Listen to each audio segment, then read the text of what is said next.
नुमित मरीनी मंगानी के ममांगदा अइना लिजखिबा वारी अमा श्रीलंका की फ्लैग असिगी मनुंगदा लायन अमना थांग पाइरगा लेपलिबा असि करी मरमगिनो हाइबा वारी अमा समलपना लिजखि हाइरिबा वारी अदु मियामना यामना पामना येंगनखि अमदि पामना तानखि मसिगी पॉजिटिव रेस्पॉन्स सु मयाम fungi ngasidi aina lijagdoriba wari asi ngasidagina sahi lising tara muki mamangda palamba ningthau amagi wari ni hariba ningthau asi kayagi matik abage haibada pithribi asigi mioi tangkhai amadi amoi sumhalami aduki matik phajai aduki matik nungsi miyamna yamna pamna ki haitare hariba ningthau asi hariba ningthau asi matau karamna pithribi laimai asidagi mangkhibage haibadu samlapa wari duga sidi amuk taminarasi China ki Xinjiang province hariba laipak adugi yenekha hariba lamdam aduda palamba matik magul lairaba ningthau do mapu na yengshin beba watpadagi ningthau adu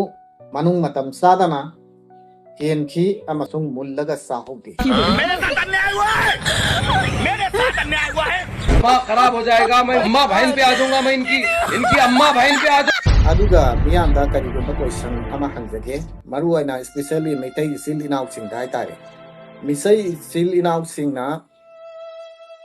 punsan bangamte haibase masigi punsan bangam bagi top secret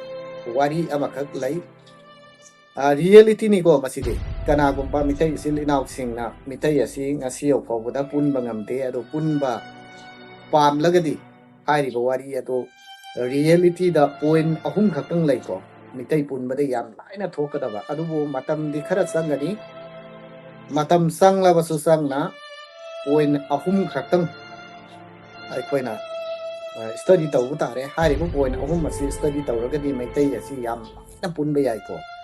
aidi politician oiriba adagi social leader sing hatare ne ko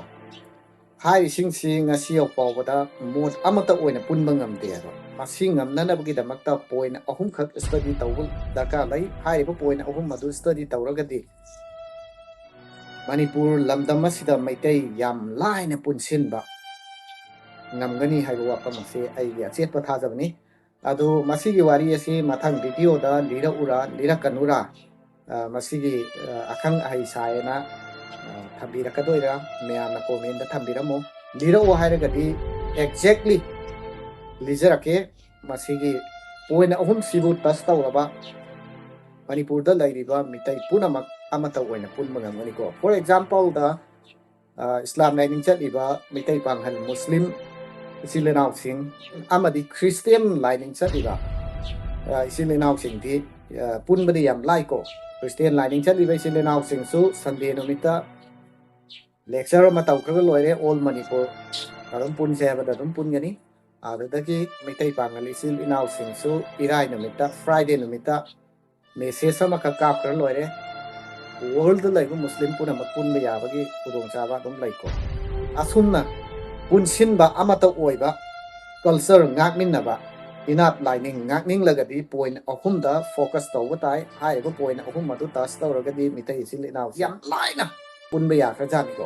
hoina na Meitei silinaw sing na masigi point ahum si tas taw raga video semjara u